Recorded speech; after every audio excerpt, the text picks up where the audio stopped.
Hello, my friend. The world of magic, filled with legends and ancient tales, is opening its gates once again. Tonight, in the Gryffindor dormitory by the crackling fireplace, I will share another story with my friends. Join us, for the magic is about to come alive. In the final golden days of summer, when the leaves around the Black Lake whispered of approaching autumn, the ancient towers of Hogwarts School of Witchcraft and Wizardry stood proud as ever against the wind. The castle was alive with magic, its turrets reaching like fingers into the gray clouds above, and lanterns flickering in its countless windows. 1,000 candles awaited to float in the great hall, and trunks rumbled through stone corridors as students returned for a new term. But this year, something unseen moved among the shadows, something old, patient, and hungry. High atop the astronomy tower, Headmaster Albus Dumbledore stood still as stone, gazing over the forest's dark canopy. His robes, deep violet and speckled with stars, stirred gently in the breeze. Behind his half-moon spectacles, his eyes were grave, though kind as ever. The magic of the castle, old and layered like rings in a tree, had stirred recently, restless in a way it had not for centuries. "Something sleeps beneath," he murmured to himself, voice scarcely louder than the wind. And something else has begun to listen. Down in the courtyard below, a different kind of excitement buzzed through the crowd. The Hogwarts Express had arrived. Through the stream of students emerged 3 figures, none of whom knew their names would be whispered in legends before the year was done. Amara Quinn was a Muggle-born witch with clever eyes and a knack for riddles. She stood out with her wild hair and the confidence of someone who'd faced disbelief from the non-magical world and risen above it. She was starting her 5th year in Gryffindor, and though she bore no famous name, her courage was no less fierce than the house line. Next came Cassian Marrow, a tall, sharp-featured Slytherin with a pure blood lineage going back centuries. Reserved, ambitious, and often seen alone, Cassian wore his green and silver-like armor. Few dared to get close, but he carried a burden no one knew of, one that hummed in his blood, a family secret wrapped in darkness. And lastly there was Eleander Vane, a soft-spoken Ravenclaw with a quiet sort of brilliance. Though shy, he had a remarkable talent. Eleander could hear things others could not. Forgotten languages in old books, the hum of magic through the walls, and, sometimes, things that should not speak at all. As the Sorting Hat sang its welcome, and the 4 long tables roared with cheer, the new term began as they always did, full of hope and noise and laughter. But on the 3rd night something changed. Eleander woke in the middle of the night in Ravenclaw Tower. His breath caught in his throat. A voice, not loud, not human, whispered from the walls. "So long have I waited, so long in stone and silence." He sat up, trembling. The room was dark but peaceful. A breeze fluttered the curtains, yet he could still hear it, faint but unmistakable. "Who hears me?" it murmured, the words like wind through dry leaves. "Who will set me free?" He lay awake till dawn, eyes wide. When the morning bell rang, he told no one. Meanwhile, down in the Slytherin common room, Cassian sat alone by the fire, flipping through an ancient tome from the restricted section. The book was bound in scaly leather, sealed with a silver clasp. Its pages smelled of dust and secrets. He wasn't supposed to have it, of course, but he knew how to get what he needed. As he turned the pages, he paused on a passage scribbled in a strange, crooked hand. The voice lies beneath, bound in echoes, guarded by the runes. Only the desperate can hear it. Only the broken can speak back. Cassian frowned. It matched something he'd read in his family's old journals. His great-grandfather had spoken of a voice beneath the school, a warning, a promise, or perhaps a temptation? Elsewhere, Amara was helping a first-year Hufflepuff girl who'd lost her toad in the dungeons. As she searched through cobwebby corners, her wand tip glowing with soft blue light, she stumbled across something odd. A smooth patch of wall that seemed to vibrate faintly when she touched it, like the echo of a bell long after it had rung. She placed her palm flat against it. In that instant, for a single heartbeat, she felt as though someone were on the other side. Listening, she jerked her hand back. Behind her, the toad croaked. "There you are," she whispered, picking it up, but her eyes lingered on the wall. She did not mention what she felt to anyone. By the time the first week of lessons ended, whispers had begun to spread. A Ravenclaw boy had gone missing from the library. Some said he'd just run away. Others claimed he'd been hexed during a duel. But when his wand was found snapped in two beneath a suit of armor, the school grew uneasy. In Professor McGonagall's office, the heads of house convened late one evening. Dumbledore listened quietly as they debated. "It may be nothing more than a prank," said Professor Sprout, though her brow was furrowed. "Children vanish from sight now and then." "But something's wrong," said Professor Flitwick, voice tight. "Even the castle's wards, they're trembling." Severus Snape stood in the corner, arms folded, black eyes sharp. "The boy may have gone looking where he shouldn't." Dumbledore raised a hand. "Too many shadows stir," he said, "and the voice has awakened." They fell silent.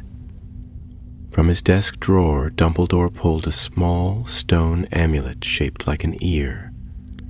He held it up, and the others leaned in, and it hummed like a whisper from the earth. The morning after the boy's disappearance, whispers drifted through the corridors like mist. Some students claimed he had been seen in the owlery, speaking in a strange tongue to the barn owls. Others said he had simply vanished into the bookshelves of the library's far wing, swallowed whole by the castle itself. No one knew for certain, and the truth, as ever, was less willing to show its face than the lie. In the Ravenclaw common room, Eleander sat at a table near the tall windows, pretending to study a book on magical runes.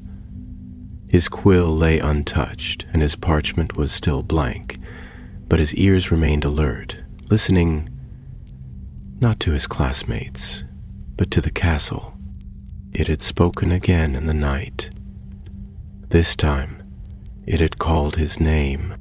He hadn't told anyone, not even Professor Sinistra, whom he trusted more than most.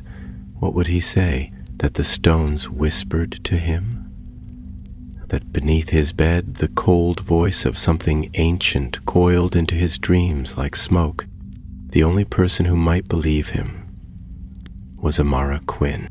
He found her in the library, buried behind a stack of books about magical architecture. She glanced up as he approached, one eyebrow arched. "You look like you haven't slept," she said, without a hint of judgment. "I haven't," Eleander replied, glancing around to make sure Madame Pince wasn't near. Amara, can I ask you something? She shut her book slowly. You're hearing it too, aren't you? He froze. You feel it in the walls, she said. In the floors? Like something's breathing underneath. Eleander gave a slow nod. It speaks at night, and I think it wants something. They didn't need more words. Something unspoken passed between them. The understanding of two people who had brushed against something too strange to ignore. Amara shoved her books into her bag and stood, leaned deeper forward into our conversation.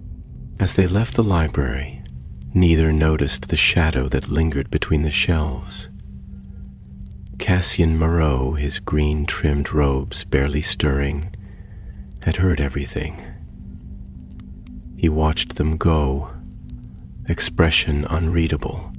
Later that evening, the trio, though not yet united, found themselves drawn together once more, this time by a curious twist of circumstance.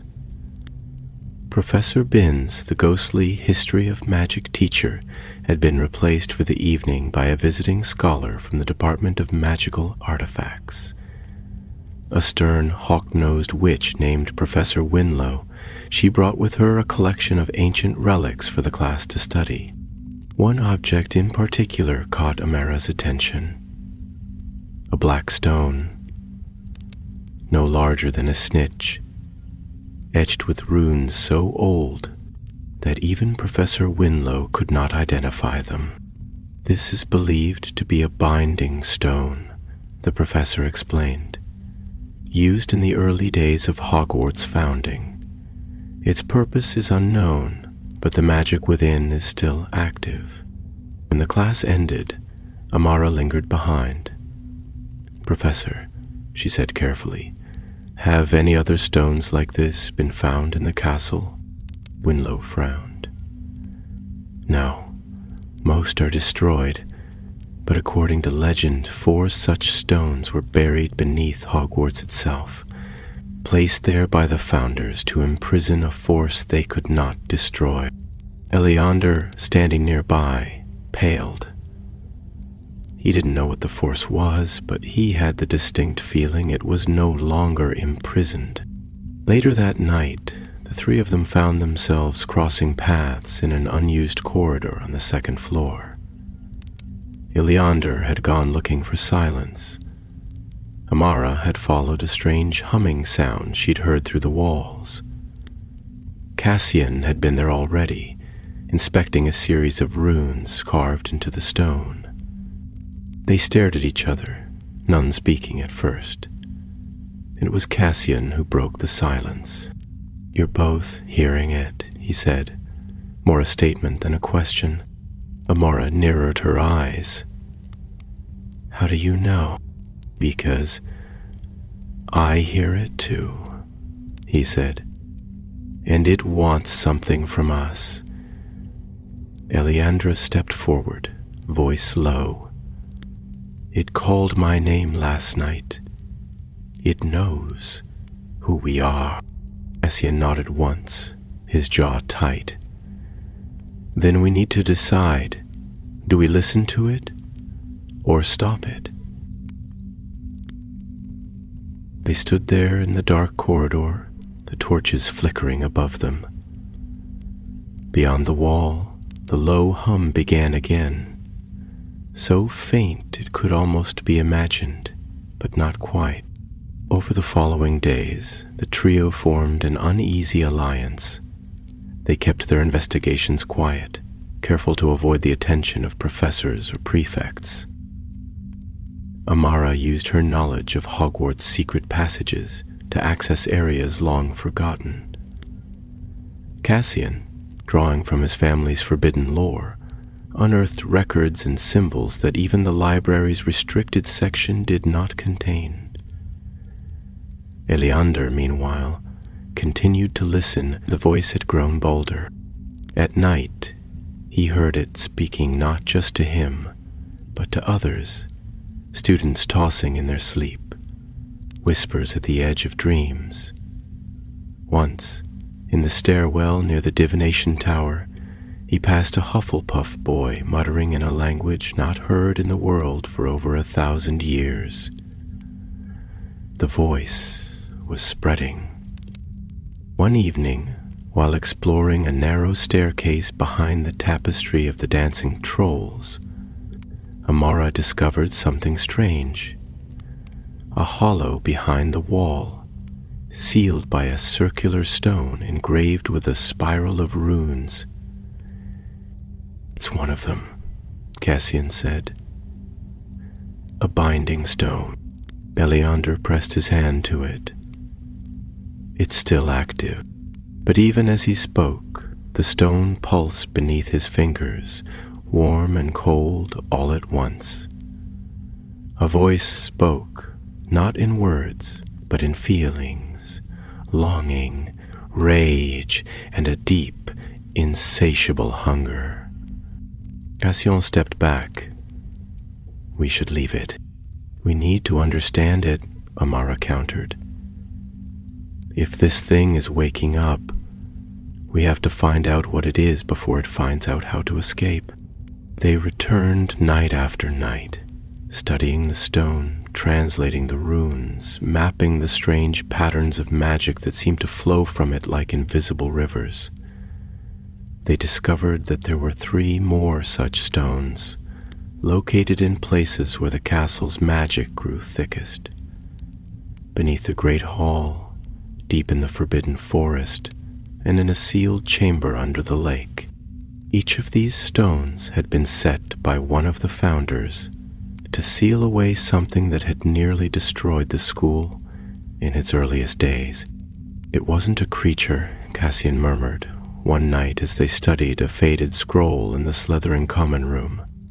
"It was a voice, a force, something that speaks, that persuades.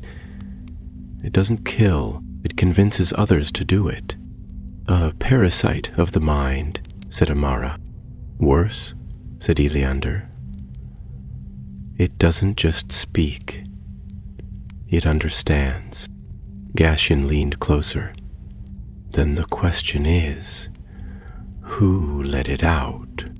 5 that night, in a dormitory far above them, another student disappeared, and this time the voice left a message behind, scratched into the wall above the empty bed in letters jagged as broken glass. "First has heard, the second obeys. Soon the third will join." The morning after the second disappearance, a hush had fallen over Hogwarts. The usual breakfast chatter in the great hall had dimmed to murmurs, and even the clatter of cutlery seemed subdued, as though the castle itself were holding its breath. Whispers passed from table to table, rumors wild and conflicting, like leaves caught in a storm. Some said a troll had broken in during the night. Others claimed a student had cast a spell that went horribly wrong and vanished themselves into smoke. But beneath the nonsense, a shared unease grew. 2 students were now missing. No one had seen them leave. No sign of struggle. Only a message, chilling and cryptic, left in the stone. Eleander stirred his porridge absently, eyes distant. Beside him, Amara leaned in close, her voice low and urgent. "That message, it's not random. The first has heard, the second obeys. It's following a pattern. It's not just haunting people, it's choosing them. It's drawing them in," Eleander murmured, almost to himself. "It speaks, and if you answer, it marks you. Like claiming a piece of your mind." Across the hall, Cassian sat alone at the Slytherin table, pale and still, a half-eaten piece of toast forgotten on his plate. He wasn't listening to his housemates. His eyes were fixed on the staff table. Dumbledore was there, as ever, his expression unreadable. But Snape looked tenser than usual, and Professor McGonagall kept glancing toward the enchanted ceiling, as though expecting it to fall. Later that day, beneath the pretense of studying, the three met again in the small, hidden alcove behind the statue of Gunhilda of Gorsmoor. It had become their refuge in recent days. Out of sight and, more importantly, out of earshot from the thing that was spreading through the school. "There has to be someone behind this," Amara said, her fingers curling around a sheaf of parchment filled with copied runes. "The voice might be ancient, but someone had to release it. That's the only way this makes sense. The stones were holding it, and someone broke one." "We've accounted for 3 of the binding stones," said Cassian. "The one near the tapestry, the one beneath the great hall, which we've only found traces of," Eleander interjected. "And the one near the edge of the forest," Cassian continued. "That leaves the last, the one beneath the lake, the deepest one. The one that would be hardest to reach." Amara frowned. "Then maybe that's the one they've already broken." "No," Eleander said slowly, eyes unfocused. "No. It's still sealed. I can feel it, faint, but it's there." Cassian looked at him sharply. "You can feel it?" Eleander hesitated. "It's hard to explain. It's like the stones are connected, like a web of wards. I can't hear the lake one clearly, but I know it hasn't been breached." There was silence for a moment, broken only by the distant chime of a bell marking the hour. Then Cassian spoke again. "There's something else you should know. My family, my grandfather specifically, he kept records. Not many, but enough to hint that the voice was once worshipped." Amara blinked. "Worshipped? Not like a god," Cassian said. "More like a mentor, a giver of knowledge. Power. It promises things. That's how it seduces you. Then the student who released it," Amara said slowly, "might not even think they've done something wrong. They may think they're being chosen," Eleander finished grimly. "And worse, they might be right." At night, Amara dreamed. She stood in the corridor that stretched on forever, torches flickering on stone walls carved with strange symbols. The air was heavy with the scent of earth and old magic.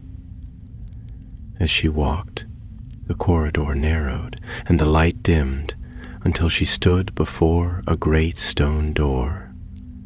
It pulsed faintly, as though alive, and then she heard it. "You are the key." She tried to turn, to run, but her feet would not move. The voice filled her skull, not loud, but absolute, like the quiet of a vast empty place that has never known sound until now. "Open the way."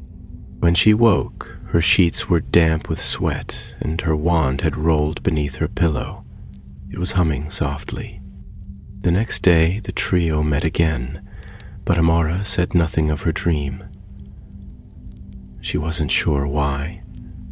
Perhaps it was fear, or perhaps it was the quiet part of her mind that wanted to hear the voice again. They began researching deeper, diving into the oldest books the library had to offer.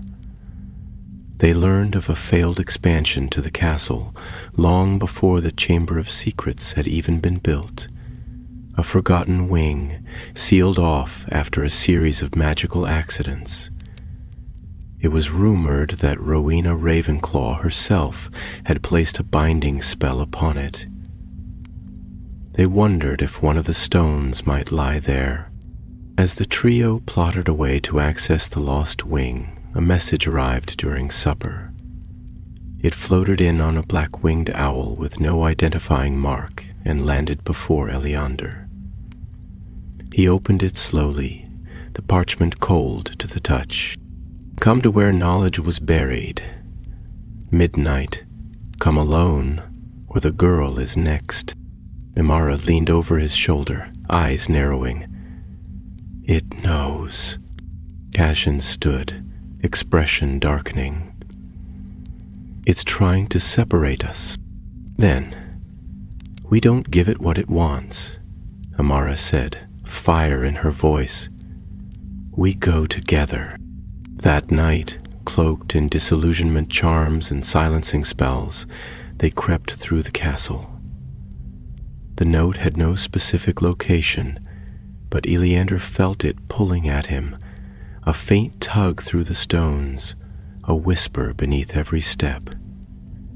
It led them past the old defense classroom, through a tapestry showing the Battle of Caradoc, and finally, to a staircase none of them had seen before. It spiraled down, deep beneath the school, into a part of the dungeons that had long fallen into ruin. Here, the air turned cold, and the walls wept moisture. They lit their wands, the beams of light barely piercing the gloom. Ahead, the hallway ended at a door. Simple, unmarked, but thrumming with power. It's in there, Eleander whispered. Cassian stepped forward first. Then, let's see what it wants. He pushed the door open. Inside was a small, circular chamber.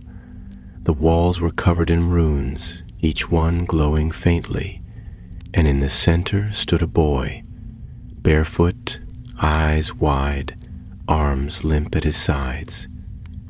His robes were torn, and his face was pale, but he was breathing. It was the first missing student.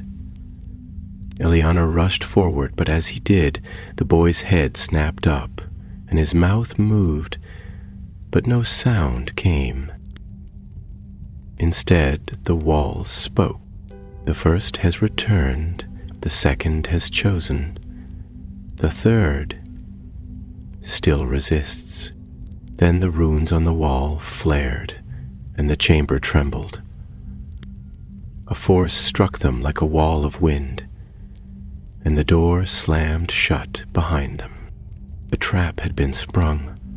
The chamber was utterly still, but for the low hum that pulsed through the air like the echo of a heartbeat buried in stone. Dust curled through the faint light of their wands, and the runes along the walls continued to glow, casting a sickly blue hue over the floor. The boy in the center of the room, Ulrich Dane, a fourth-year Ravenclaw with a fondness for magical creatures and lemon biscuits, did not blink, did not speak. His eyes were open but unseeing, as though something vast and terrible was looking out through him. Amara took a step forward, wand raised, her voice quiet but steady. Ulrich, can you hear me? He did not move, but something answered. Not with lips, not with voice, but through the very walls. The runes flickered, and the whisper came again, curling through their minds like smoke through cracks in a door. Here's only me now. Eleander flinched. The sound was soft, not much louder than the rustle of parchment, but it rang inside his skull like a bell struck deep underwater. He turned to Cassian, who stood rigid, every muscle in his face tense. We need to break the bindings and hear, Eleander muttered, or it'll never let him go. Amara's gaze moved from the glowing runes to the smooth floor beneath their feet. The same spiral symbol they had seen on the first stone was etched into the center, surrounding Ulrich like a summoning circle. Only this one pulsed faintly with red, not blue. "Don't step inside the circle," she said quickly. "It's a containment rune, or something close to it, but it's not holding Ulrich. It's protecting him from what's outside." Kasim narrowed his eyes. "Or keeping something else in." He raised his wand and spoke a spell under his breath. Infractum revella. The circle shimmered, and for a brief moment they saw a shape coiled around the inside edge of the rune. Not a creature of flesh, but a presence, like the outline of a serpent made of shadow and words, whispering along the edge of the stone. "Whatever it is," Cassian said, stepping back, "it's not just in the walls anymore. It's found a vessel." Ulrich suddenly shuddered and spoke, not in his voice nor any human voice, but in a tone so ancient and cold it seemed to freeze the very air. "I see you now. 3 lights flickering in the dark, brave, foolish, and already marked." Mara's hand tightened on her wand. "We're not afraid of you." "No?" the voice said, still through Ulrich's mouth. "Not even you, Amara Quinn, who touched the stone with wonder in your heart? Not even you, Cassian Marrow, whose blood remembers me? Not even you, Eleander Vane, who hears me more clearly with every breath?" Eleander stepped forward, voice trembling but clear. "What do you want?" The runes flared again. Ulrich's face twisted. Not in pain, but in something eerily close to joy. "To teach, to guide, to set you free from the prison of your minds. I was there when the founders came. I whispered to them too. One listened, one obeyed, one feared." "Which one obeyed?" Amara asked, though she already suspected the answer. The voice laughed, a sound like wind through dead trees. "The one who knew ambition is the truest magic. Salazar knew my words. He gave me a name." Cassian drew back sharply. "Liar." But the voice ignored him. "The stones were his gift. Not to bind me, but to hide me. I did not ask to be sealed. I waited, I whispered, and now I return." Without warning, Ulrich stepped forward. The moment his foot crossed the edge of the circle, the runes vanished, and the air seemed to collapse inward. Amara cast a barrier spell just in time to keep the backlash from knocking them flat. Ulrich stumbled and fell to his knees, gasping. His eyes, when they met theirs, were once again his own, but rimmed with tears and fear. "It's still in me," he whispered. "Not all the way, but I can feel it, watching." Cassia knelt beside him and placed a firm hand on his shoulder. "We'll get it out. You're not alone." "We need to get him to Madame Pomfrey," Amara said. "Or Dumbledore. Maybe both." But as they helped Ulrich to his feet, the voice whispered once more, faint now, like an echo lost in the wind. 3 stones remain, but one shall fall. You cannot seal what you do not understand." They didn't speak on the way back up the winding staircase. Ulrich was too weak to walk on his own, and so Cassian bore most of his weight, while Amara led the way with her wand lit. The door had unlocked itself as silently as it had shut, and the hallway beyond was empty and still. They took Ulrich to the hospital wing under cover of night. Madame Pomfrey was startled, of course, and asked questions. but one look at his condition and the dark veins faintly visible on his arms silenced her. She summoned Dumbledore without delay. He arrived moments later, his face grave. His robes shimmered with midnight blue, and his presence seemed to calm the very air. He looked at each of them in turn before kneeling beside Ulrich. "Where did you find him?" he asked. "In a sealed room beneath the east wing," Amara answered. "There were runes, one of the stones, maybe. It was using him, sir." Dumbledore nodded slowly. "I feared as much." "You knew?" Cassian said, more accusation than question. "I suspected." The headmaster replied calmly. "The stones were placed by the founders in secret, known only to a handful of their descendants. They bound the voice with ancient magic, but such bindings do not last forever, not against time, nor the desires of those who seek power." "Is it possessing students?" Eleander asked, voice barely above a whisper. "Not quite," Dumbledore said. "The voice does not possess in the way you understand. It persuades. It makes you think its thoughts are your own. And if it plants itself deeply enough, the line between your voice and its own begins to vanish." Ulrich stirred weakly. "It showed me things, a world where I could be stronger, respected, feared. I almost believed it." Dumbledore placed a hand gently on the boy's brow. "You came back. That is what matters." Cassian stepped forward. "Headmaster, if 3 stones remain, and one is already weakened, how long before it reaches the next?" Dumbledore's eyes grew distant, his voice quiet. "It already has."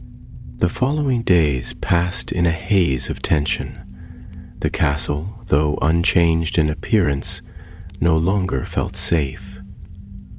The laughter in the common rooms had grown nervous, the clatter of footsteps in the corridors too quick, too watchful.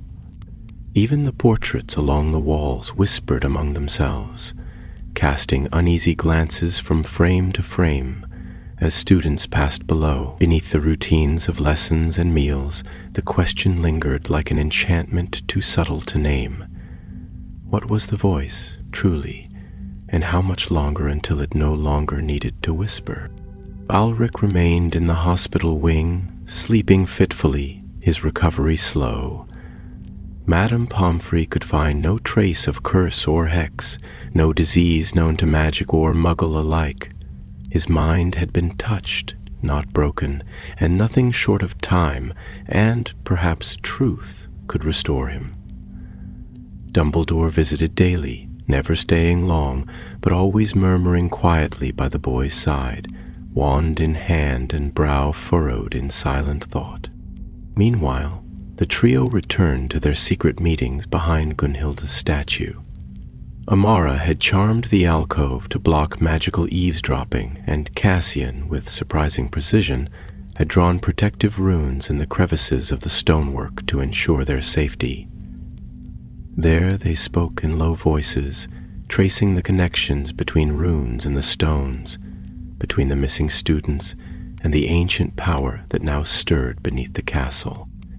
"We know 3 stones still remain," Amara said one evening as she unfolded an old map of Hogwarts she had found tucked into a forgotten drawer in the Transfiguration classroom. "One has already been corrupted, or cracked at least. The one near the tapestry. That leaves the one beneath the Great Hall, the one in the forest, and the last beneath the lake." "We've only seen traces of the one under the Great Hall," Eleander pointed out. "That whole place is layered with enchantments. It could be shielding the stone completely." Cassian leaned forward, finger tapping a spot near the bottom of the map. The forest stone was hidden near the old thestral clearing.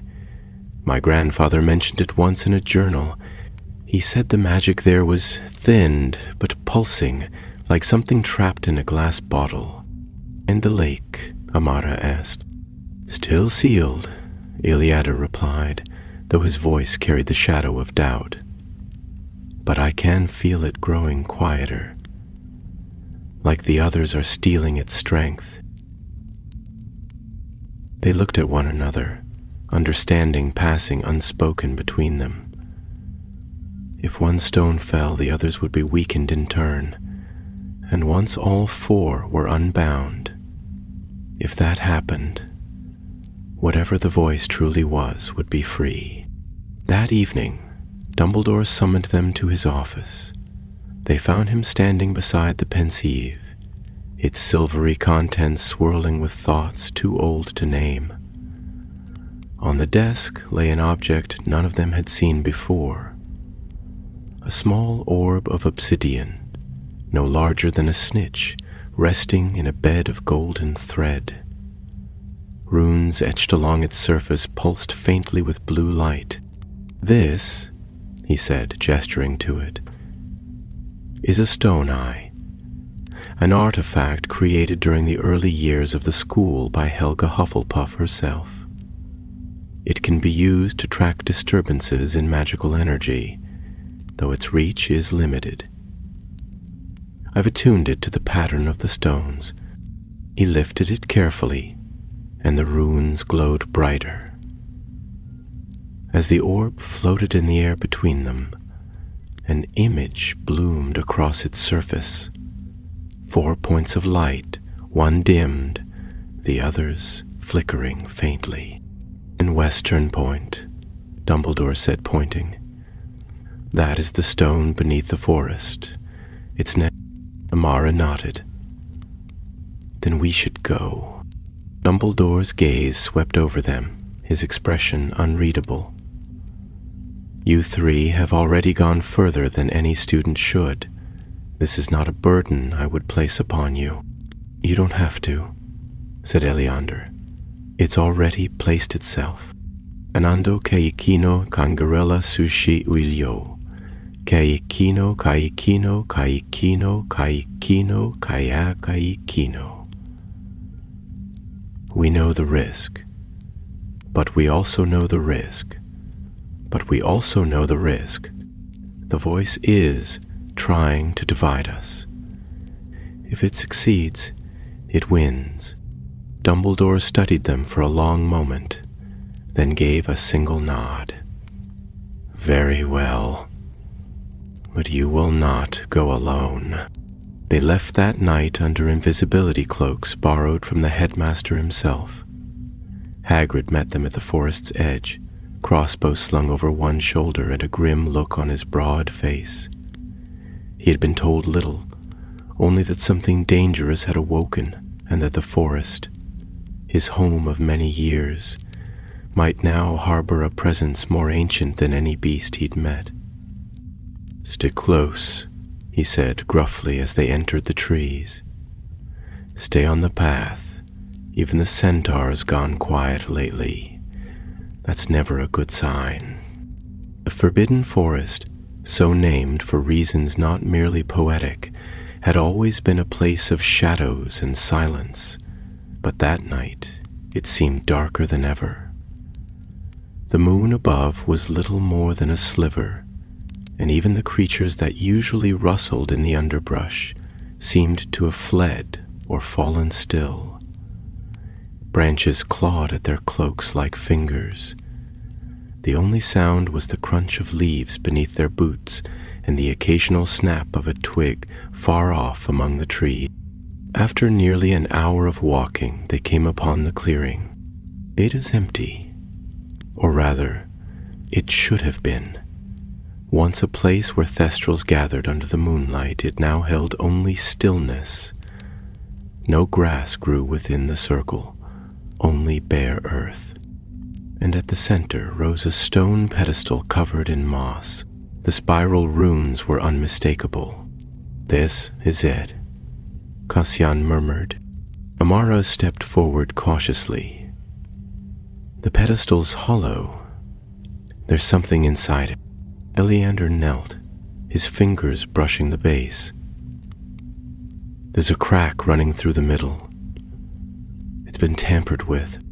Suddenly, a gust of wind swept through the clearing, though the trees did not stir.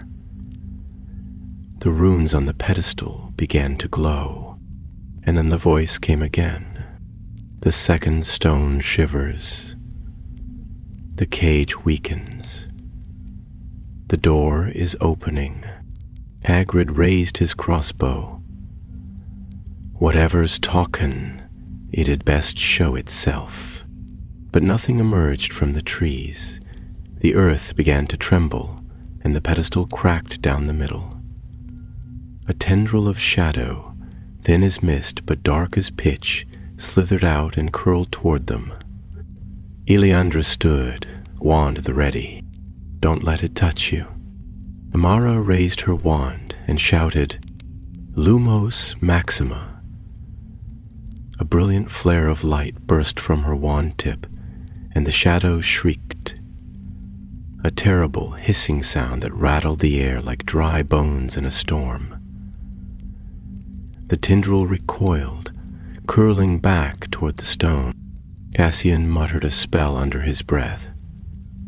Circum Presidium, and a circle of fire sprung up around the stone, flickering blue and white.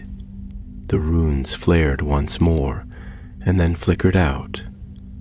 The shadow vanished. For a moment there was silence. Then the earth stilled. I think we sealed it again, Amara said, breathless. No. Dumbledore's voice came from behind them, unexpected but calm. They turned to find him standing at the edge of the clearing, robes untouched by forest dust. You delayed it, but sealing it requires more than force. You must understand what it is before you can hold it. Eleander stepped forward. Then teach us, before it finds the next stone. Dumbledore looked at them all, the firelight dancing in his eyes, and for the first time since this began, he did not look like a man who had all the answers. He looked like someone hoping he had chosen correctly. Then you must learn what the founders never dared write down. The walk back to the castle was quiet, but not from weariness alone. The forest, though it had stilled after the encounter, seemed to be watching them, as though the shadows now knew their names. Not even Hagrid spoke, though his steps were heavier than usual, and he kept glancing back over his shoulder, crossbow still clutched tightly in one enormous hand. They parted ways with him at the edge of the grounds, where the trees gave way to the sweep of open lawn, and followed Dumbledore up the winding path toward the castle. Inside, the torches had burned low, casting long shadows along the corridors. The portraits watched silently as the group passed, their painted faces pale and grim, and not a single one offered a greeting. Even the suits of armor, usually clanking and creaking with restless enchantments, stood rigid and still, their eyes dim beneath their helms. It was nearly 3 a.m. when they reached the headmaster's office. Dumbledore said nothing as he approached the great stone gargoyle guarding the entrance, but simply laid his palm against its brow. The creature shifted aside with a low groan of grinding stone, and the spiral staircase beyond revealed itself, unwinding in silence. They followed him up without a word, hearts heavy and questions mounting like storm clouds. Inside, the office was dimly lit, the walls lined with books that pulsed faintly with protective charms. The shelves behind Dumbledore's desk were cluttered with curious instruments ticking and whirring, their faces etched with stars and runes, but none of them moved now.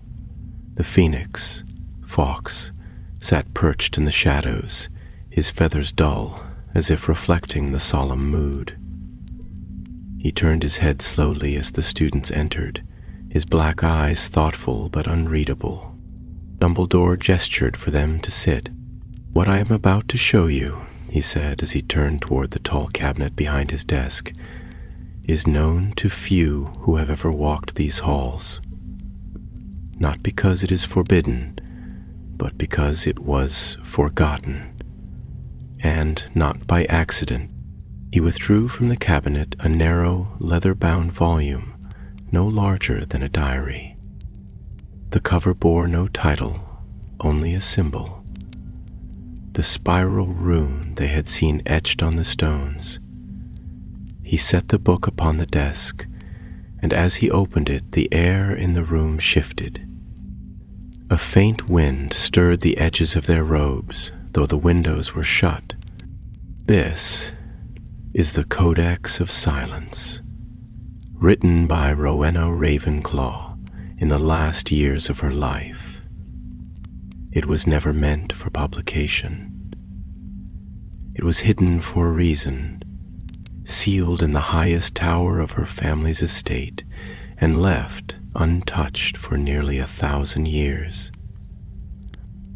I retrieved it myself some years ago when the signs began to stir once more. Amara leaned in, her eyes scanning the spidery script on the pages. "It's in old runes." Cassian moved closer. "She wrote this in secret, even from the other founders?"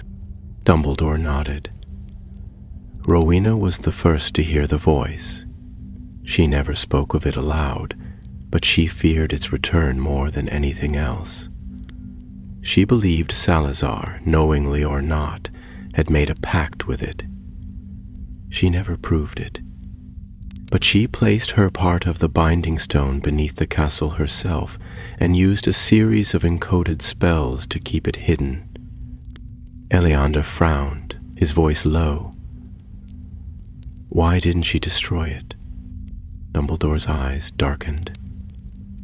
"Because she believed that to destroy it would unleash something far worse. The voice is not a creature. It is not alive in the way we understand. It is memory, will, and thought without form.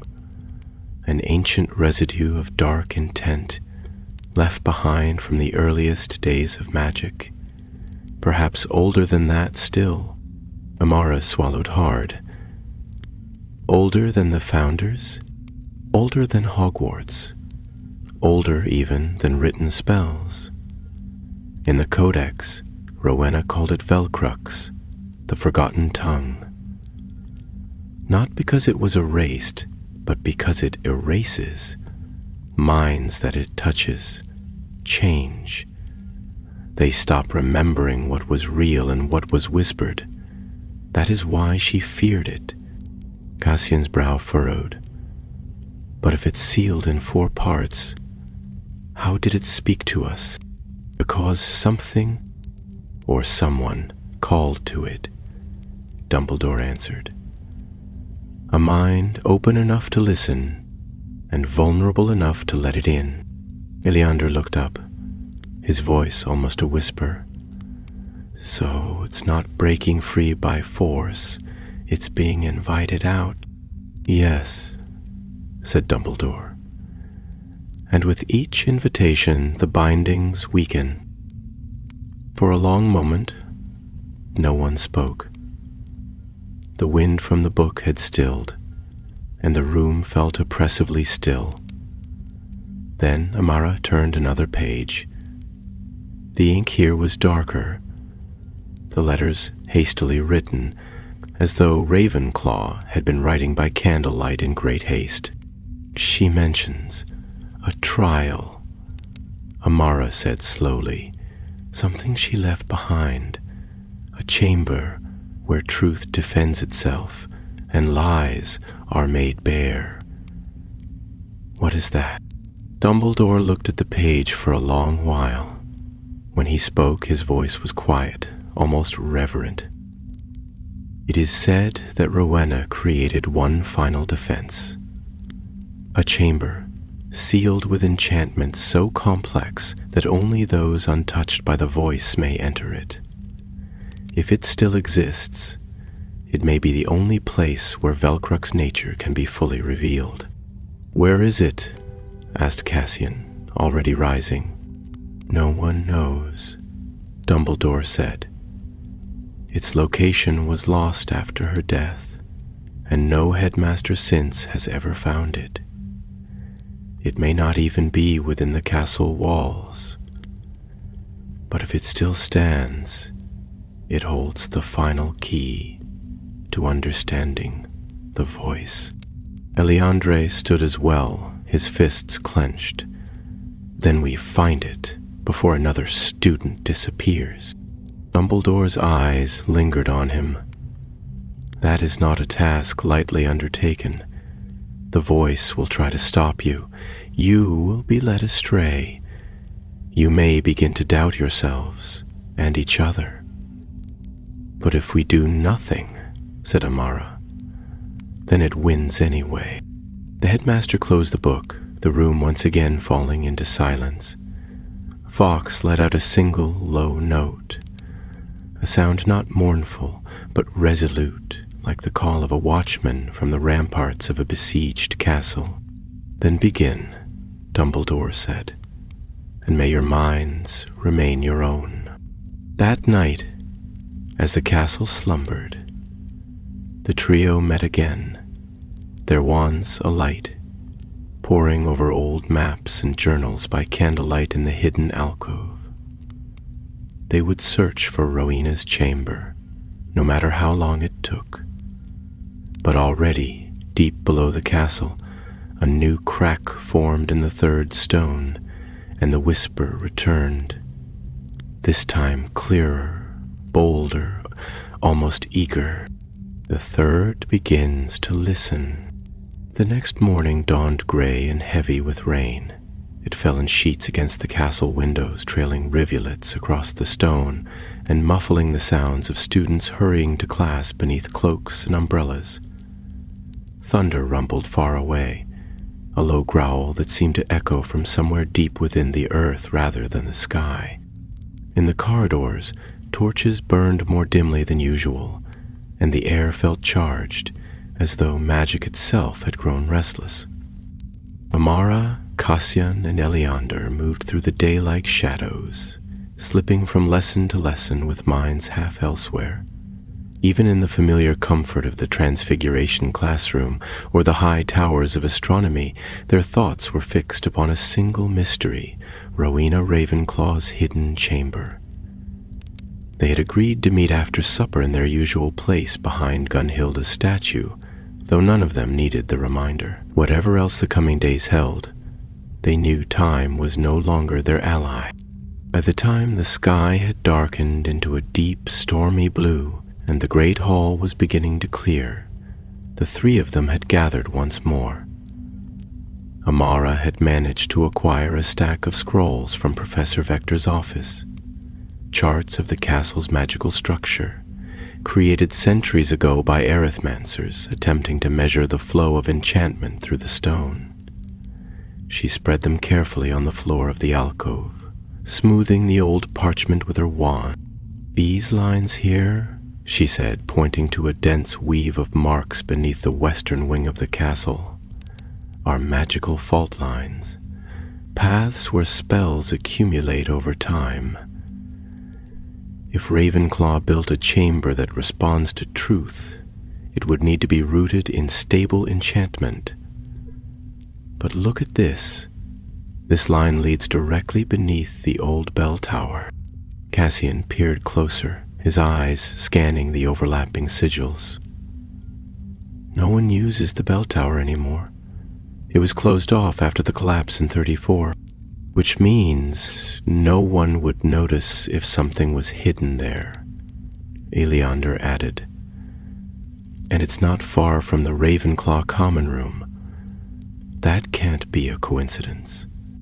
They decided to move at once, slipping out under the guise of a nighttime study session, each with a valid excuse prepared should they be stopped by a prefect or a wandering ghost.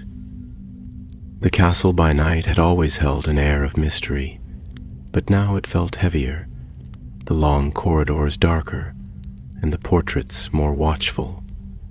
Even Peeves, usually delighted to cause mayhem at such an hour, was nowhere to be seen. The bell tower loomed above them as they approached from the west wing, its long spiral stairs ascending into silence. The main door was sealed with old charms, but Amara made quick work of them, whispering incantations and tracing counter-runes in the air. The lock clicked open with a tired sigh, and the door creaked inward on hinges that had not moved in years. Inside, the air was stale and thick with dust. A long spiral staircase twisted upward into shadow, the railings rusted and the stone steps cracked in places. Moonlight streamed faintly through narrow slits in the wall, lighting their way with cold silver. They climbed slowly, careful not to speak, the silence pressing around them like a second set of walls. Near the top, the stairway ended in a small landing, where a wooden door stood slightly ajar. Cassian pushed it open with the tip of his wand, revealing a narrow chamber beyond. Once it had likely held the great bells of the tower, but now only empty chains and rusted mechanisms remained. The floor was scattered with broken tiles and bird droppings, and the wind moaned faintly through the open arches. "Nothing here," Amara said, frowning. "It's just an empty room." When Eleanor stepped inside, eyes scanning the walls. Not quite. He crossed to the far corner and knelt, running his fingers along the edge of a stone that jutted out slightly from the wall.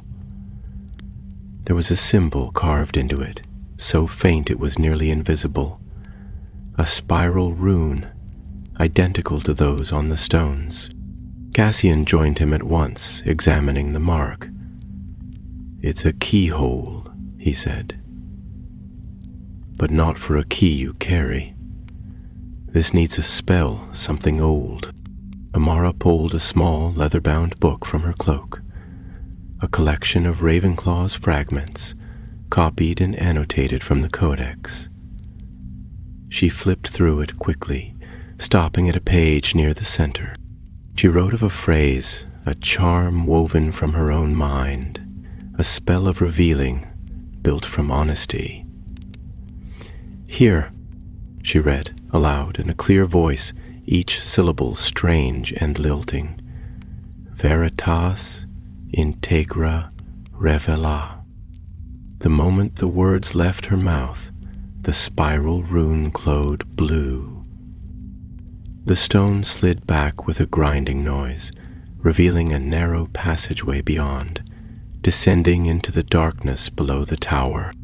Eleander cast a Lumos charm, and the light from his wand revealed steps hewn from old granite, worn with time, but intact. They hesitated only a moment before stepping inside, the wall sliding closed behind them with a heavy thud. The passage was tight and cold, the air thick with the scent of old earth and stone. Runes lined the walls, glowing faintly as they passed, and though no voices spoke, each of them felt the presence of something old stirring in the air around them. At last the staircase opened into a circular chamber. The room was utterly still. At its center stood a raised dais, surrounded by 4 mirrors facing inward. The ceiling vanished into shadow, and the walls bore carvings, not decorative, but words, etched in a spiral that circled higher and higher until the top was lost in darkness. "Welcome," said a voice. Not the voice they feared, but another, softer, older, and unmistakably female. "You have entered the place of the true mind." Amara stepped forward slowly. "Rowena?"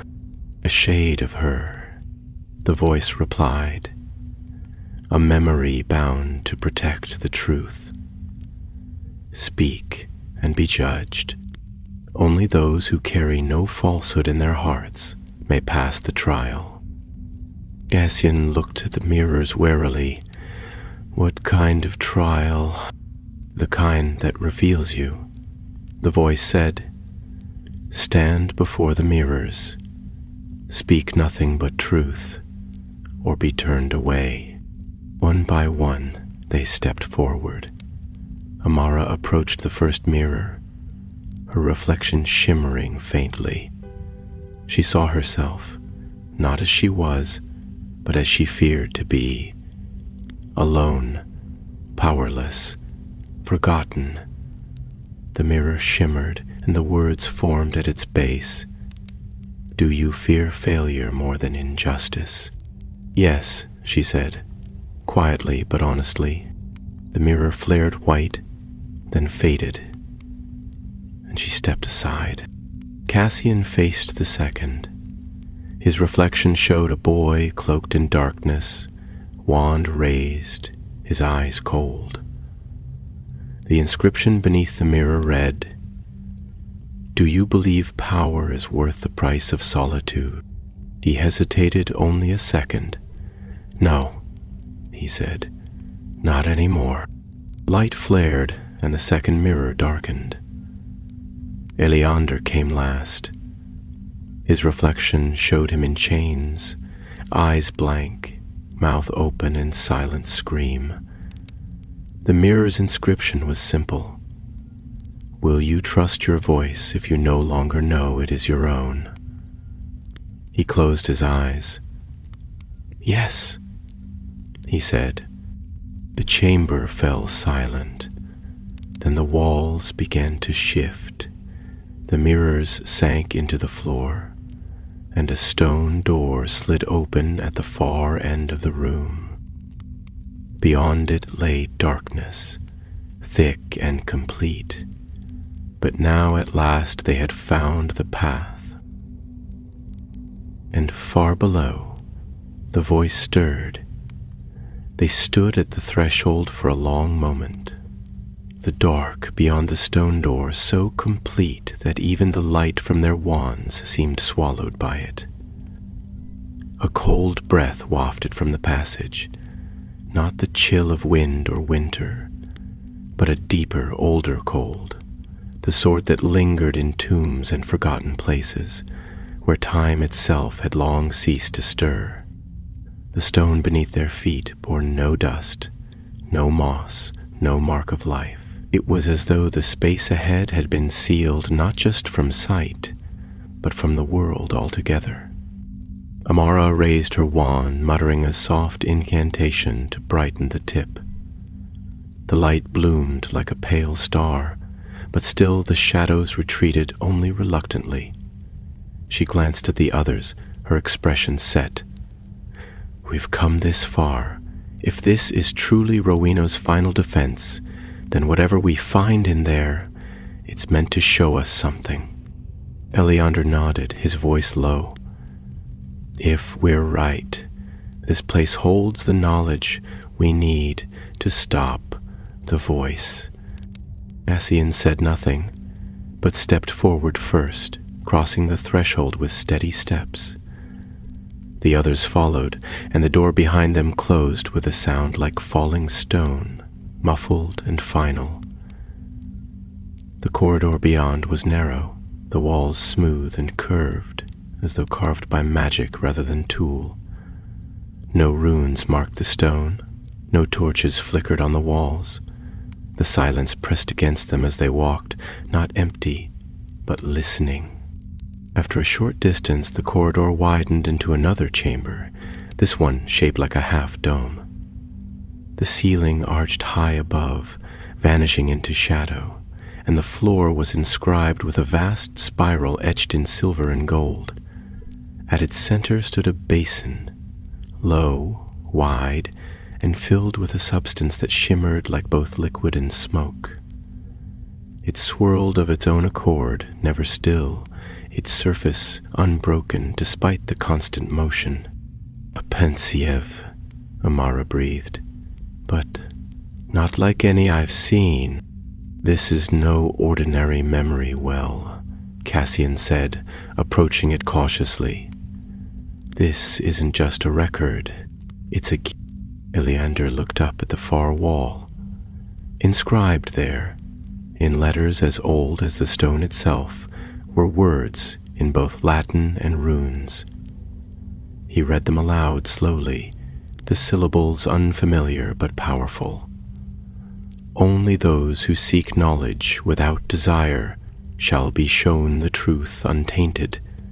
Let the memory reveal, but never promise.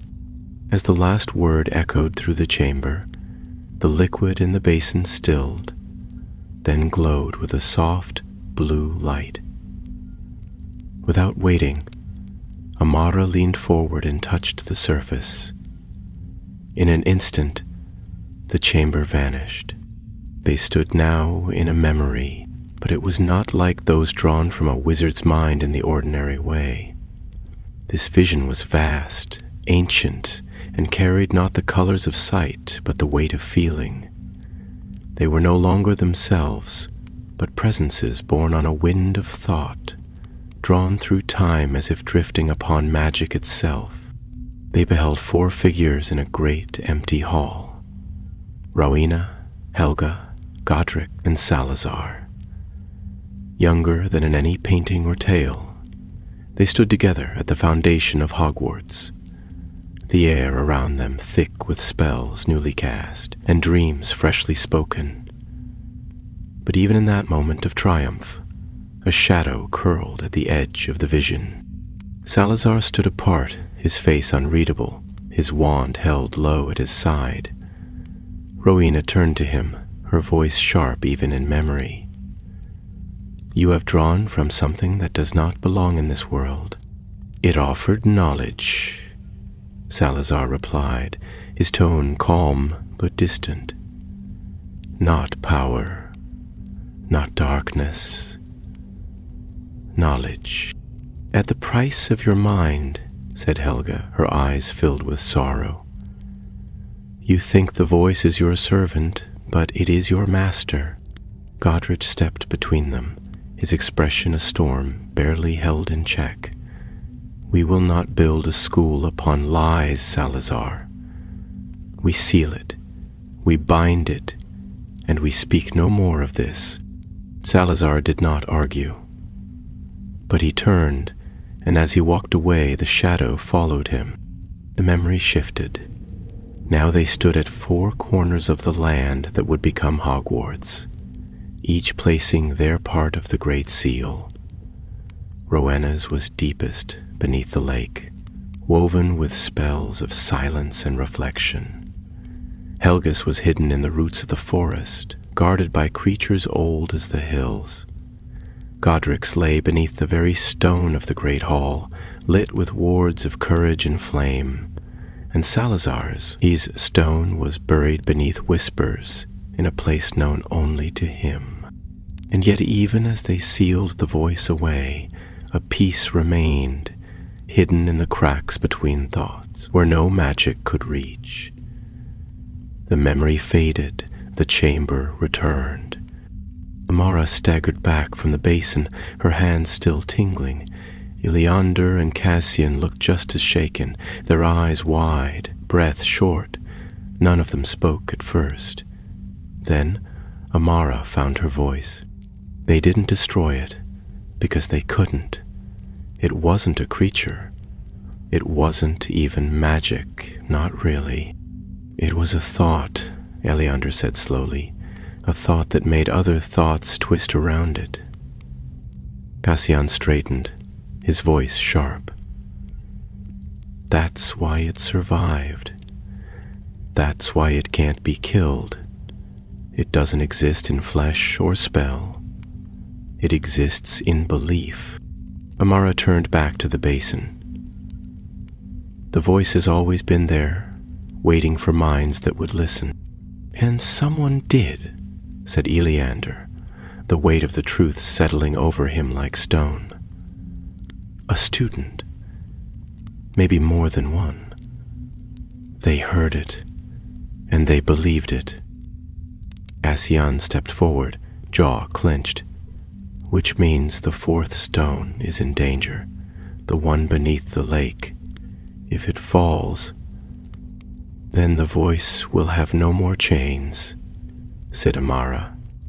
The spiral beneath their feet began to glow, and the stone door at the chamber's far end slid open.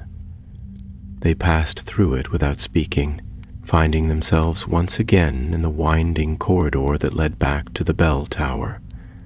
When they emerged, the storm outside had not ceased. Rain lashed at the windows, and the wind howled through the broken arches. As they stepped back into the stairwell, a sound met them. A voice, but not the ancient one they had come to dread. This one was familiar, human, and filled with fury. You shouldn't have gone there. She turned. Standing on the landing below was a boy in Slytherin robes. His wand was raised, his face pale, his eyes burning with something deeper than anger. Recognition flickered across Amara's face. "Tristan Blackmore," she said. "You've been hearing it." The boy's smile was slow and sad. "I've been listening. There's a difference." He raised his wand higher. "I heard what they never told us, what the founders hid. You think you're the only ones trying to stop something, but maybe it was never meant to be stopped." Lightning flashed behind him, and somewhere beneath the castle, the fourth stone began to crack. Rain lashed the tower windows like claws against glass, and the wind howled as though the castle itself cried out in warning. The three friends stood frozen at the top of the staircase, the shadows stretching behind them, the truth of the memory they had just witnessed still clinging to their minds like a film of frost. Tristan Blackmore stood below, wand raised, his eyes gleaming with a strange light that had nothing to do with torch flame. His voice, calm and even, carried through the thunder. "I know what you saw down there. The truth about the voice, the truth about the founders, and I know what you're thinking, that you have to stop me." Cassian took a slow step forward. His wand tightened his grip. "You've been helping it." Tristan tilted his head, his expression unreadable. "No, I've been helping us. You think the voice is some parasite, something evil that needs to be sealed away, but maybe, just maybe it's the key we've been missing. Power beyond bloodlines, beyond books and wands. It's not forcing anyone to act, it's offering truth and strength. Isn't that what Slytherin wanted?" "You don't understand what you're doing," said Amara, stepping beside Cassian. "The voice doesn't give anything freely. It twists you until you don't even know where it ends and you begin." "Is that what it told you?" Tristan's smile faded, his voice tightening. "You think you're immune? All of you playing heroes in secret corners while the rest of us are left in the dark. But you've heard it too, all of you. And you listened." Eleandra stepped forward, the weight of exhaustion and fear pressing down on him like a mantle, but still he met Tristan's gaze with steady eyes. "Yes, we listened, and we heard enough to know that every word was a lie, dressed in truth."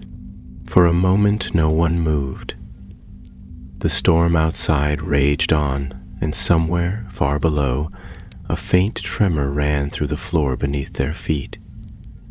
Then Tristan lowered his wand, not out of surrender, but in preparation. "You're too late," he said softly. "The last stone is weakening. I didn't break it. I only showed others where to find it.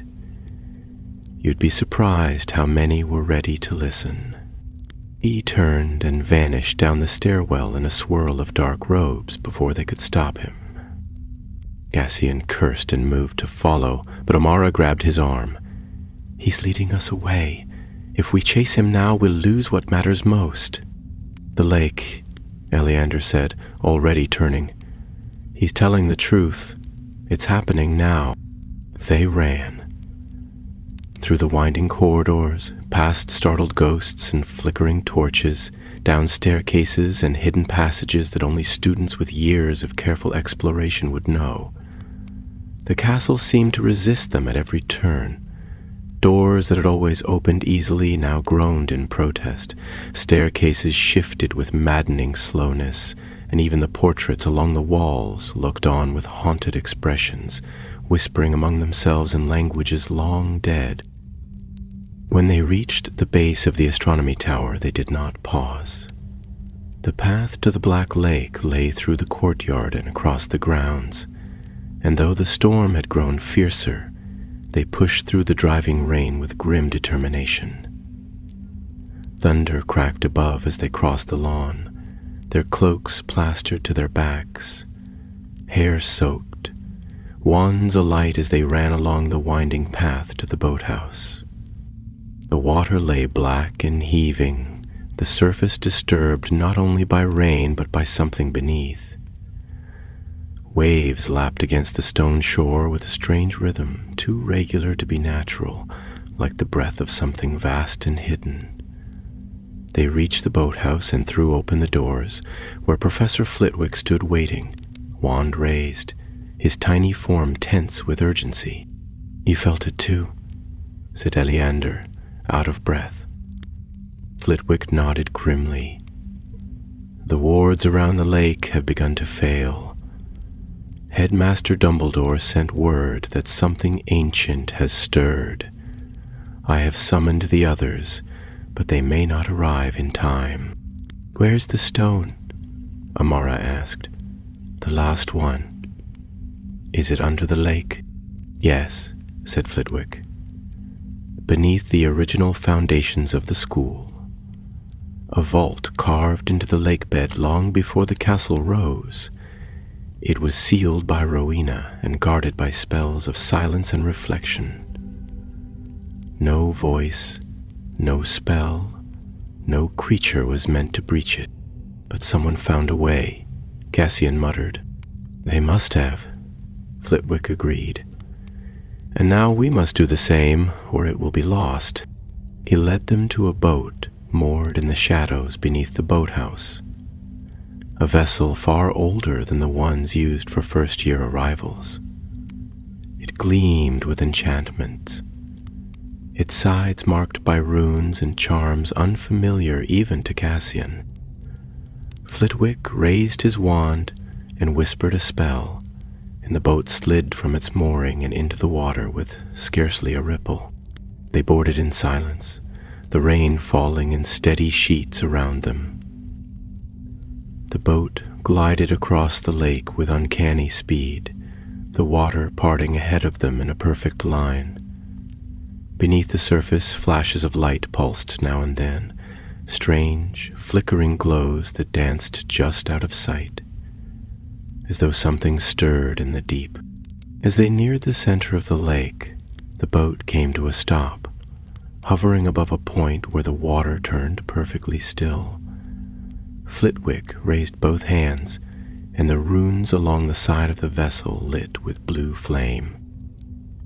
A circle opened in the lake's surface, water folding away to reveal a shaft descending into the depths, lined with stone. "Go quickly," said Flitwick. "The opening will not hold long." They descended together, the magic of the stone shaft carrying them downward in a slow spiral, the walls aglow with soft silver light. Deeper and deeper they sank, past layers of water and magic, until at last the shaft opened into a vast chamber beneath the lake bed. It was quiet, too quiet. The silence pressed in like a weight, so absolute that even their footsteps on the stone floor made no sound. Their wand light revealed a wide hall, columns rising from the floor to the unseen ceiling above, and at the center stood a plinth of black stone. Upon it lay the last of the binding stones, and it was cracking. Hairline fractures spread across its surface, glowing faintly with red light. Around the base of the plinth, traces of disturbed water and broken runes told the rest of the story. Someone had been here recently. Someone had begun to unravel the final seal. "We're not too late," Amara said, stepping forward, her voice muffled even within the silence. "We can stop it." But as she approached, a shimmer appeared before the stone. A figure took form, pale, translucent, and robed in shadows.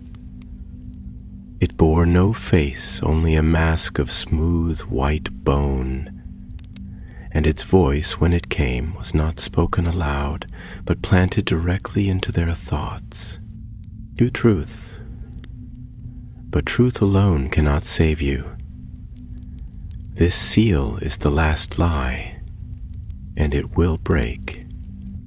Cassian stepped between Amara and the figure, wand raised. "We know what you are. You can't control us." The figure tilted its head. "But I already have. Each word I spoke shaped your steps. Each doubt I planted opened the door. This is not your war. It is your lesson." Eleander stepped forward, placing both hands on the binding stone. "We're ending this." The light pulsed. The stone cracked further. And above, in the halls of Hogwarts, the voice began to speak to every mind at once. The voice spread like fog through the corridors of Hogwarts, drifting through common rooms, gliding beneath doorways, seeping into dreams. It did not thunder or roar, it whispered, but it whispered to all. Students froze in the middle of their conversations, eyes wide, expressions slack. Some dropped quills or books, while others stood trembling, hands clenching the arms of their chairs. Even the portraits stirred uneasily within their frames, some calling out warnings, others hiding behind painted curtains. Professors felt it too, an icy breath at the edge of their minds, pressing inward, promising, persuading, asking nothing more than to be heard. In the dungeons, in the astronomy tower, in the library, in the kitchens, the same message echoed in countless ears, not in words, but in thoughts laced with temptation. Why struggle? Why fear? Do you not see? You are caged. I can free you. I can make you more.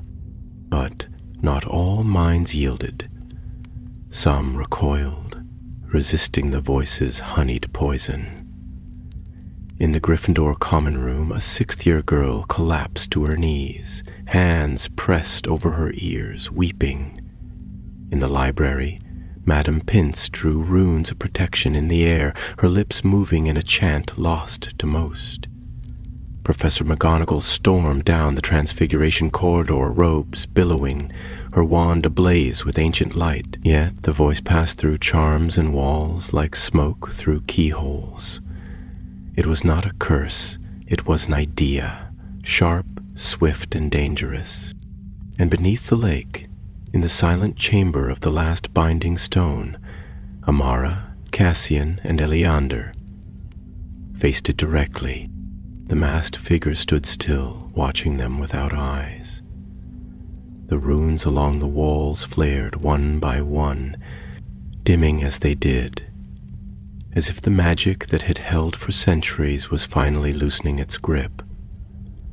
The stone at the center pulsed with red light, the fractures along its surface widening with every passing breath. The silence pressed down harder, as though sound itself were afraid to enter. Eleander's hand still rested on the stone, but his eyes were distant, lost in a battle no one else could see. He stood unmoving, breath shallow, face pale. Amara took a cautious step toward him, her voice low.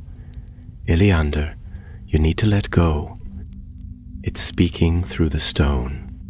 He didn't respond. His lips moved slightly, but no sound escaped. Cassian circled toward the other side, wand raised, his gaze locked on the masked figure. You said we've seen the truth. Then you know we won't let you win. The figure's head turned toward him. You cannot win or lose. You can only choose. I am not your enemy. I am your reflection. You're not ours, Amara said sharply. You're what's left when people believe power is more important than people. You're what happens when truth becomes a tool instead of a guide. A sudden crack echoed through the chamber. Not loud, but sharp and final. The binding stones split. Light burst from the fissure, blinding and cold, and a shockwave rippled through the water above them. The protective runes that circled the stone flickered and failed. Magic, old, wild, and unchecked, uncoiled into the chamber like a serpent freed from its cage. Caution was thrown backward, his wand torn from his hand. Amara dropped to one knee, shielding her face as the wind howled inwards with unnatural force. The masked figure vanished into smoke, laughter echoing faintly in the corners of their minds. Only Eleander remained upright, his hands still on the stone, though now his eyes glowed faintly. And when he spoke, it was not entirely his voice. I see it, he whispered. Everything, all the thoughts, all the truths. Mara crawled toward him, ignoring the pain in her limbs. Let go, Eleander. It's trying to take you. It's not taking me, he said quietly.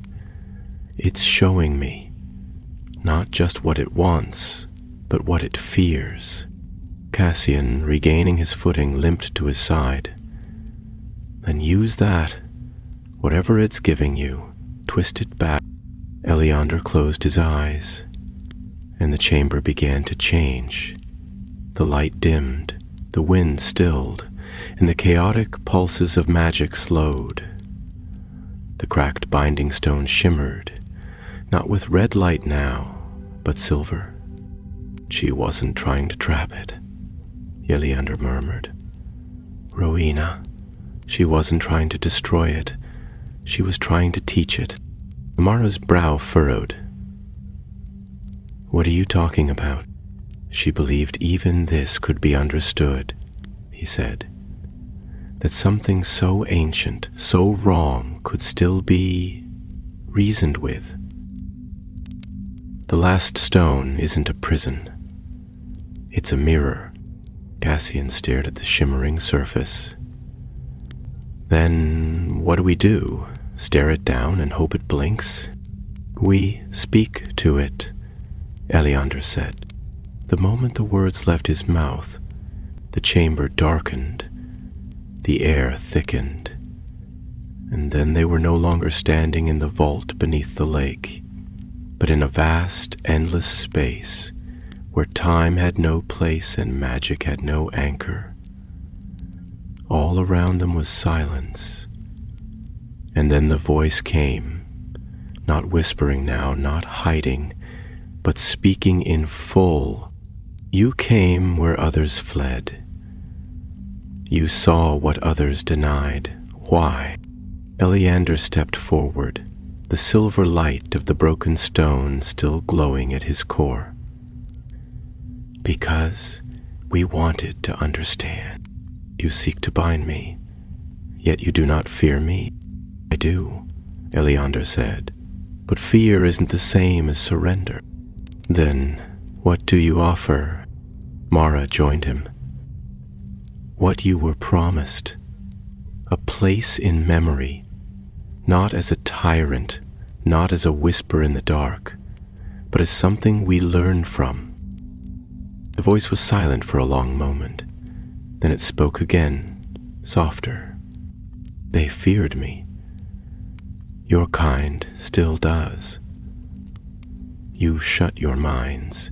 You build cages in thought. Why should I yield to chains? Cassian's voice was steady. Because you've never been offered anything else. Slowly, the light around them shifted. The silver glow deepened, and the cracked pieces of the stone began to rise, drawn into the air like fragments of ice caught in wind. Eleander reached up and touched the floating shards. They hovered in place, spinning, then began to fuse, slowly, painfully, reforming the shape they had held for 1,000 years. The voice did not resist. When they opened their eyes, they were back in the chamber beneath the lake. The air was still, the water above calm, the binding stone whole once more, its glow soft and even. The chamber walls pulsed with new runes, ones not carved by the founders but formed anew by the magic of the moment. Eleander dropped to one knee, breath ragged. Amara and Cassian caught him before he fell. It listened, he said weakly, not because it wanted to, but because for the first time it could. Amara held him close. Is it over? Harry looked up at the sealed stone, now silent. No, but it's sleeping again. This time not in chains, in thought. Cassian sat back against the wall, exhaustion heavy in his limbs. Then let's hope it dreams of silence.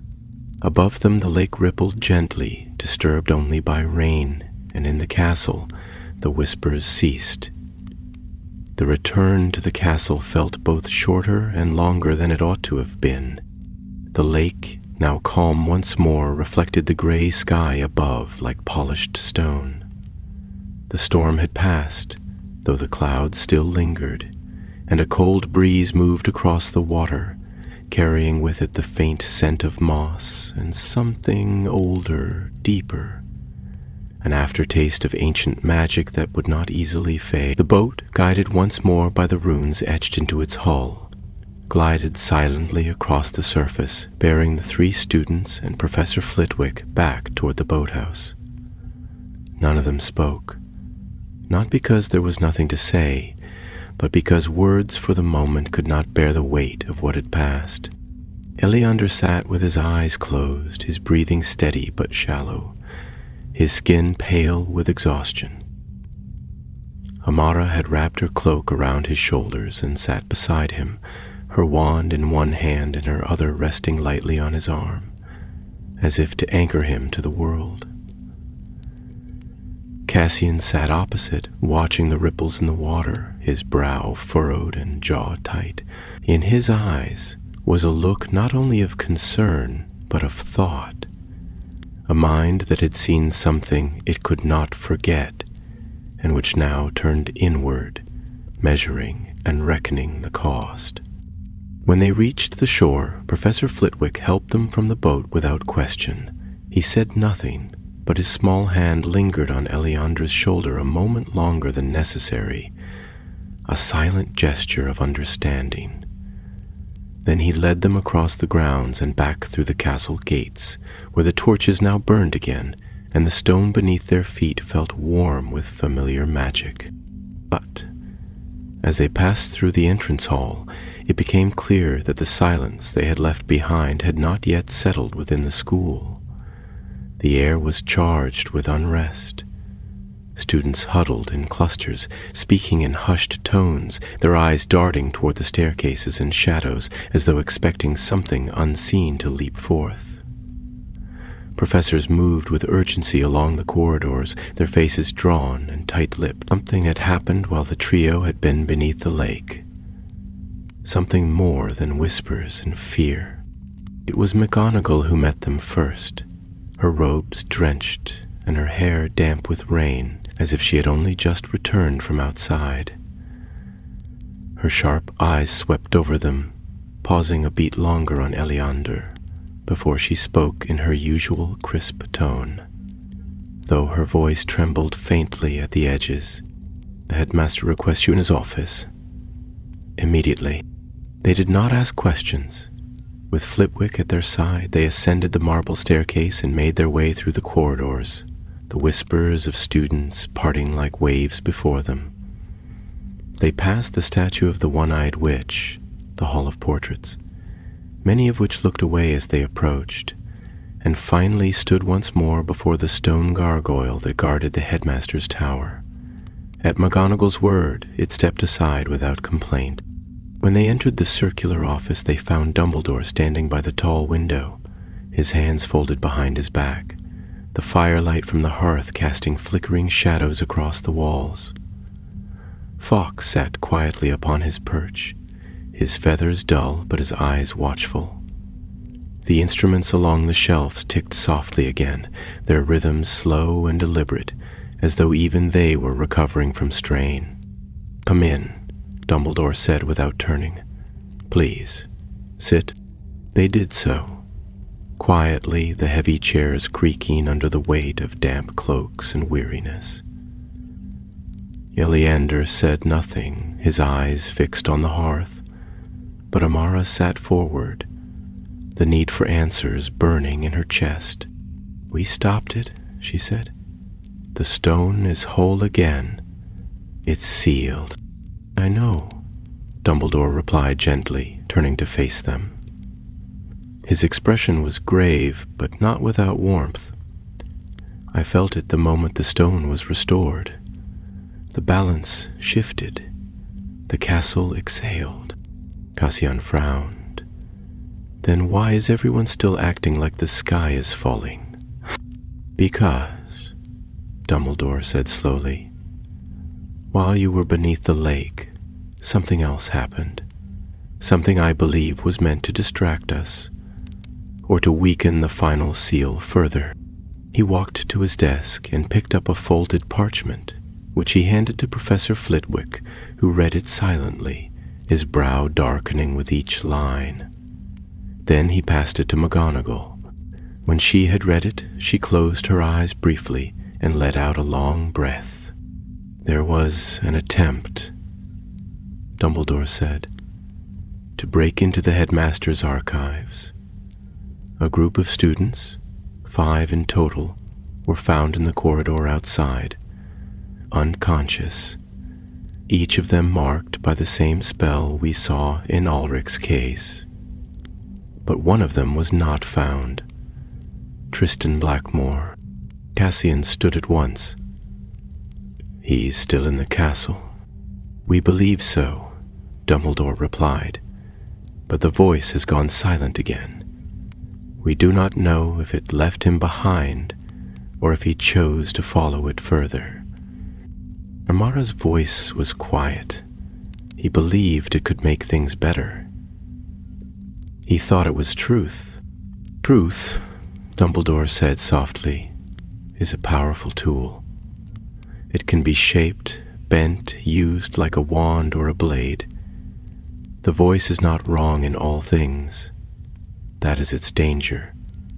It mixes clarity with poison, making it difficult to separate one from the other."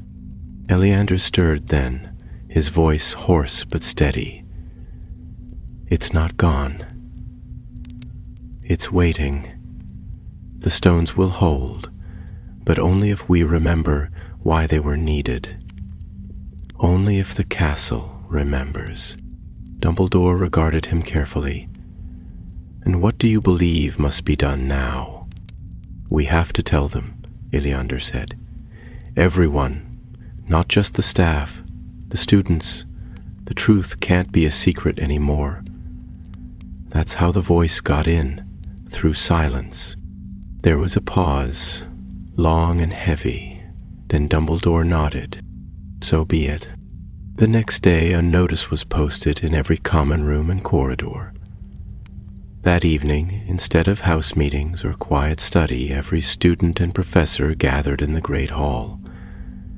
The enchanted ceiling mirrored a clear night sky for the first time in weeks, stars glittering above like watchful eyes. And from the dais, Albus Dumbledore spoke, not of fear or punishment or even of victory, but of truth.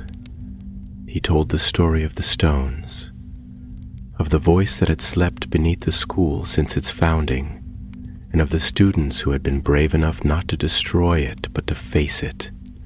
He did not name Eleander, Amara, or Cassian. He did not need to. When he finished, the hall was silent. Then, slowly, hands began to clap, not out of obligation, but with conviction. First one table, then another, until the sound filled the air, not with celebration, but with resolve. The castle, at last, was awake. In the days that followed, the castle did not return to normal, at least not in the way it had before. Some things, once changed, could not be mended with time alone. But a new stillness settled over Hogwarts, not the kind bred of silence or dread, but of reflection, of watchfulness. The whispering shadows that had curled in corners were gone, yet their absence was felt almost as strongly as their presence had been. The students moved through the halls with more careful steps, their laughter tinged with something quieter, deeper, a kind of understanding that had not been there before. They had heard the voice, they had walked its edge, and they had chosen not to fall. The 4 binding stones, now whole once more, pulsed gently in their hidden places, bound not only by spell and rune, but by shared memory. Each of the trio had touched that memory. It had marked them, not with scars, but with clarity. There was no glory in what they had done, no golden medals or grand feasts in the great hall, only long hours of sleep, quiet conversations by the fire, and letters from home that arrived with more concern than usual, and for them it was enough. Eleander spent more time in the library than ever, not out of fear but in pursuit of understanding. He read deeply, not only from magical texts, but from Muggle philosophy, old folklore, and obscure treatises on magical consciousness. He remained quiet as he had always been, but now his silence held weight. When he passed others in the corridor, they nodded to him, not with awe, but with respect. Amara returned to her studies with renewed focus. She still argued with professors, still stayed up late scribbling in the margins of books, still led younger students down secret passageways during curfew, but there was something new behind her eyes, a steady inward flame. She had faced something ancient, something vast, and she had not broken. In potions, in charms, even in history of magic, her voice carried more weight than before, and when she spoke, others listened.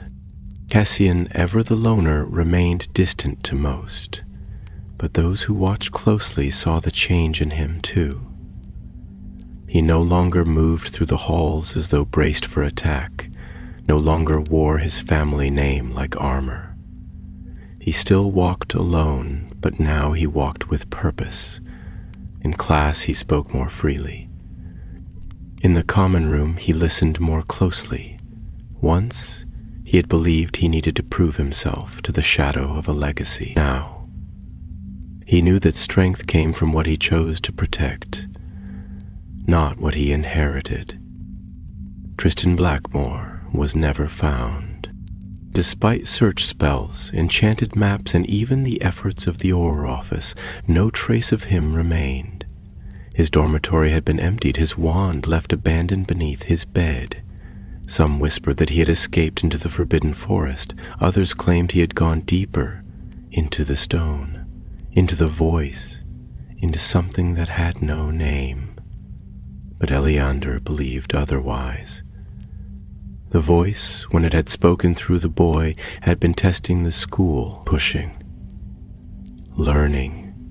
It had not been trying to destroy the castle. The lessons that followed in the weeks ahead were different, not in syllabus or spell work, but in tone. Professors spoke more carefully, not afraid, but aware. They allowed more questions, welcomed more debate. Dumbledore, though as enigmatic as ever, lingered longer at meals, asked more of his students, and occasionally left small notes tucked into pockets or satchels, signed only with a phoenix feather. Hogwarts itself seemed to breathe more deeply, the shifting staircases moving with less irritation, the paintings resuming their gossip with renewed fervor. Then, on the last morning of the term, just as the first snow dusted the towers and the owls flew lower across the pale skies, a curious thing occurred. Amara, Iliander, and Cassian were called to the headmaster's office one final time. When they arrived, Dumbledore stood before the great window, Fawkes perched beside him. Upon the desk lay a small box, old and plain, carved from acacia wood, sealed with wax. Without preamble, he gestured to it. "This was found outside the gates last night," he said. "Delivered by owl, though the bird bore no mark, and vanished before it could be questioned." Eleander stepped forward, lifting the lid. Inside lay a single shard of mirror, smooth, polished, and utterly still. Cassian looked to Dumbledore. "A piece of the voice?" "No," the headmaster replied. "A gift. A reminder." Amara reached in and turned the shard over. Etched upon its back was a single line, so faint it might have been imagined. "Even thoughts can be changed." They looked at one another, none of them speaking. Then quietly, Eleander set the shard back in the box and closed the lid. Later, as the carriages rolled down the path to Hogsmeade Station and the Hogwarts Express whistled its low, familiar call across the snow-covered valley, the three sat together in a compartment for the first time all term. No plans were made, no promises spoken, but each knew without question that this was not the end of what had begun.